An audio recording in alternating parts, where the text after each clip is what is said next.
Hey, welcome back to another video, everybody. I'm the Canadian Zombie, and today I'm bringing you episode 2 of our Weapon vs. Weapon series on the channel. So today in episode 2 of Weapons vs. Weapons, I'm going to be discussing two weapons that I hold very close to my heart. They're very good, and I use them almost every game I play, and those two weapons are the VMP and the Kuda. Now, I'm going to be going over which two weapons have better stats, in my opinion, for getting you to higher rounds, cost efficiency, ammo count, and everything that helps keep you alive in a zombies match. And then at the end, I'm going to determine which gun I feel is the better gun to use to keep you alive on high rounds. So let's jump right into this and break down the Kuda to start it off. So in my personal opinion, I feel that the Kuda is one of the best wall weapon in the games if you're planning to go for headshots in a camping situation. As you guys can see right here, without double tap on round 9, it's a very efficient headshot weapon, and it's going to help you get to high rounds if you have even pack-a-punch with double tap and attachments that are going to make even looking down sights to get those headshots easier. Now, this still doesn't mean that this gun's perfect. It has some flaws like every gun does.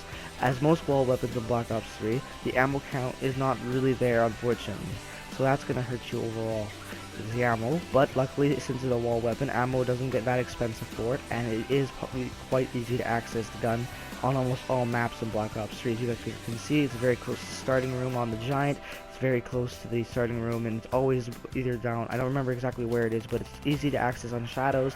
It's easy to access basically on almost every map in Call of Duty Black Ops 3, which makes it a very good gun to use and upgrade if you're into headshots and to SMGs.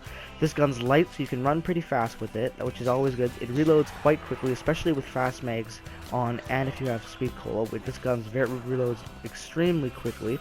So overall, this weapon is a very good weapon to use. It's not the best on points. It is more. This weapon is more of a killing weapon than like a point weapon, for example. Like if you want to compare it, like a killing weapon, for example, to be like the Galil in Black Ops 2 and Black Ops 1. It's very efficient and at killing, but it's not the best on points because you don't get all those hit marker points. But then if you compare it to a gun like the Thompson from World at War, Thompson's gonna kill, but it's also gonna give you a lot of points while it's killing. And that's why I really like to use point weapons over efficient weapons earlier rounds, just to get points to be able to build up my perks and be able to build up my pack-a-punch weapons and help further my steps into doing Easter eggs if I'm doing it, or just to get the map fully unlocked so I can have a better access and experience of playing the game on that map in this round. Now, the upgraded version, the Kuda, or I don't even know how to pronounce these guns, Bandutra, making some of these names almost impossible to say. But this gun is also almost the exact same as the regular version. It's just more upgraded so that it's going to be really efficient on headshots, on high rounds, especially with double tap. And it's going to be very efficient in trains if you have blast furnace or dead wire or something like that equipped. SMGs are almost the best with blast furnace. You know, shoot a couple rounds, get the blast furnace, take out a big horde. It's very efficient for killing on high rounds. As you guys can see right now on round 11, it's very efficient. I'm just kind of screwing around, just trying to get some gameplay of it in the footage you're seeing right now. But if you're camping and you have a straight line of zombies, this gun is going to be the right gun for you, without a doubt. I guarantee it that you'll never be disappointed while using this weapon. It's very efficient and it's never going to let you down. The upgraded version does have flaws as well as the other one. The ammo count isn't really there still for an SMG. Yes, it's in the 300s, but like SMGs burn through ammo, and this upgraded Kuda holds 50 in the clip.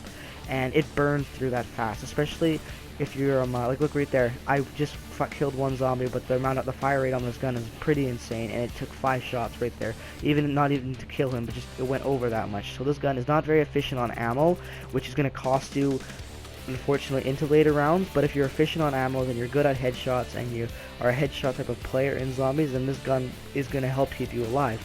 But if you're not a headshot type player, I don't recommend this weapon, just because of the fact that you're going to run out of ammo quite quickly, as you guys can see in the background right here. I'm trying to get show you guys exactly how fast this ammo burns through, even with headshots.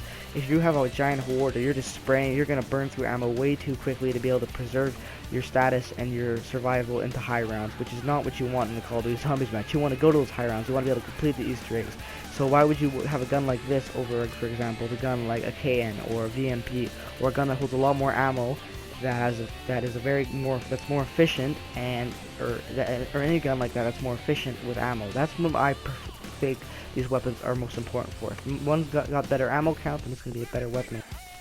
Alright, so now let's jump into the VMP for its stats, non-Pack-a-Punch. Now the VMP is what honestly worked its way into my heart and being one of my favorite wall weapons in this game, by far. I don't know what it is about this gun, but I started using it because I watched the 2 Pro Few Games video talking about why it's the best point gun in the game next to the Weevil, and I'm like, okay, yeah, sure, points or whatever. And then he compared it to the Thompson. I got thinking about that. I'm like, well, the Thompson wasn't the most efficient weapon to use on high rounds, but it got you points, it killed, and it did its job for a wall weapon. And then I decided to use it in a game of the Giant. And oh boy, was 2 Pro for you right. This gun is almost an exact copy of the Thompson. It is so efficient on getting you points on late rounds and early rounds. If you get a horde of zombies and you're training and you just get a giant group and you spray into the VMP with the VMP right into that horde, not even aiming, just hit fire right into that horde, I guarantee you when you empty out every single bullet that this gun has to offer, you will have gained almost 7,000 points. I kid you not, on a high round. This gun is so efficient on getting you points that it is almost unbelievable to think that no one really ever talks about how good this gun really is. I've always used the VMP on almost every match I play just because it's good at getting me points and gets the job done on killing. Now this gun, like almost all SMGs in Black Ops 3, it fires very fast, especially with rapid fire, so it's not the most efficient weapon to use for high rounds, but for around 18 or something like that, if you're looking to just get a bunch of points, or you have mule kick if you have a perkaholic and you have a mule kick on, I recommend just getting the VMP, get some hordes of zombies, and just use it to get some points. It's honestly going to be very efficient on getting you points. It's going to kill the zombies. It's going to not be as fast as killing zombies as an example of a Kuda or a KN or an M87 or anything like that, but it's still going to be very efficient on getting points and killing at the same time. It's not going to be, the Pack-a-Punch ray gun Mark 3s or going to be a PPSH or anything like that, but it's going to get the job done for the points it costs, the accessibility it has on almost every map. It's a perfect weapon to use on later rounds, not like extremely high, but later rounds and the early rounds especially. If you're looking for a wall weapon that's cheap, I'll recommend this or the KRM. Like honestly, those are the 2 best wall weapons to get for if you're planning on going on a high round attempt on it, and you just need a weapon to get you past certain rounds and just keep you alive instead of getting rid of the MR6. And honestly, this gun does not disappoint as a normal weapon. I would recommend using this on almost every match, especially early and those later rounds, just to get you those points. Now let's talk about the upgraded model, the Impaler. Now this gun is amazing if you put like blast furnace on it or anything like that. The ammo in the clip doesn't upgrade, it stays 40, but you get a crap ton of ammo in the reserves. You get a lot more ammo than the Kuda offers you. The fire rate is faster on this gun, but like I said, taking this gun to a high round is going to be very efficient. Like I said, comparing this gun to the Thompson is almost on point.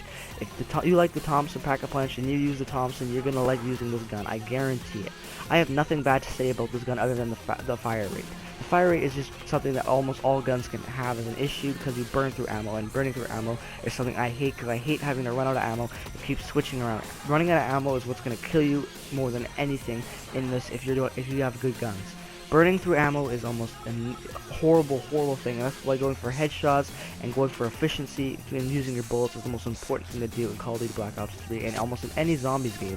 So that's why I really recommend, if you're going to use the gun like the Impaler or the VMP, if you're not going to plan on Pack-a-Punching, go use it for points. Don't try to be all efficient with it and on high rounds and get it, because it's not going to get you there. It'll kill, but it's going to take way too many bullets to kill a whole horde, but it's going to get you points. That's the most important thing about this gun. I recommend keeping the Impaler on high rounds. If you have mule kick, just throw blast furnace on it, use it if you have to, if you get into a bad situation. It'll get you points if you're running low on points, if you're trying to do a bunch of Easter egg steps, you're getting gobble gum. So I recommend just use this gun if you want to have a gun to get you points and everything like that. I hope you guys enjoyed the video, and I hope you guys really enjoyed this video. I had a really fun time recording this gameplay with these 2 amazing guns, and I really hope that you guys enjoyed it. Now, I'm going to give my final verdict right now on which gun I think is the better gun for you to use in your zombie matches. And that gun, ladies and gentlemen, is the VMP. I feel the VMP, with the amount of damage you can do on killing zombies on early and to later rounds, plus the amount of points it will give you, is a way better option than using the Kuda, which goes through ammo way too fast, and everything else that the Kuda has to offer. Like I said, I feel the VMP is the better overall weapon to use. If you have like a mule kick, for example, and you want to have your third weapon, I feel the VMP is the right gun for you. It'll get you points, it'll kill zombies, and more importantly, it is very easy to access. So if you run out of ammo or you're in a quick jam and you need to get ammo, the ammo is right there. Almost every map is very accessible weapon to use. I hope you guys enjoyed this video. Please leave a like and subscribe, and make sure to comment on which you want to see in the next part 3 of this series that I'm doing on my channel. I'll see you guys in the next video, and as always, have a wonderful day.